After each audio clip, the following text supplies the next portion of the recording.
le tueur qui a congelé le corps, puis est retourné travailler comme si de rien n'était. Tu savais qu'un corps congelé avant d'être démembré ne projette presque pas de sang. Cette phrase, Thanabalasingham l'a dite à un collègue quelques semaines avant que Charmini Anandavel ne disparaisse. Au début, tout semblait banal. Une adolescente partie pour un petit boulot, mais elle n'est jamais rentrée. Et quand l'inspecteur Navin commence à enquêter, quelque chose cloche. L'appartement du suspect est trop propre, presque stérile. À un détail près, le congélateur.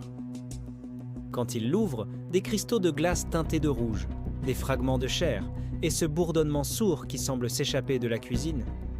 Depuis toujours, Navin devient obsédé. Il revient sur la scène de crime, seul, la nuit. Il s'allonge sur le sol, écoute. Les murs sont fins. Assez pour entendre des cris? Les voisins disent avoir entendu quelque chose. Mais il pensait que c'était la télé.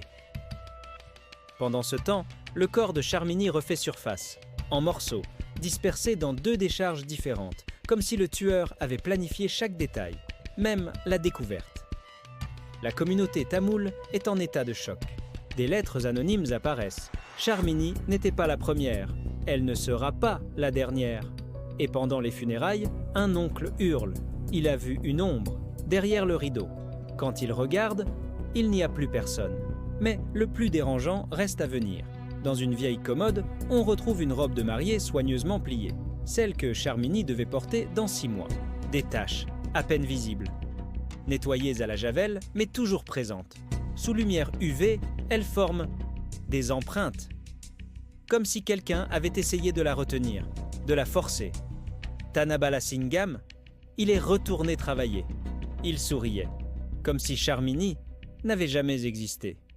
Et l'enquêteur, il n'a plus jamais dormi paisiblement.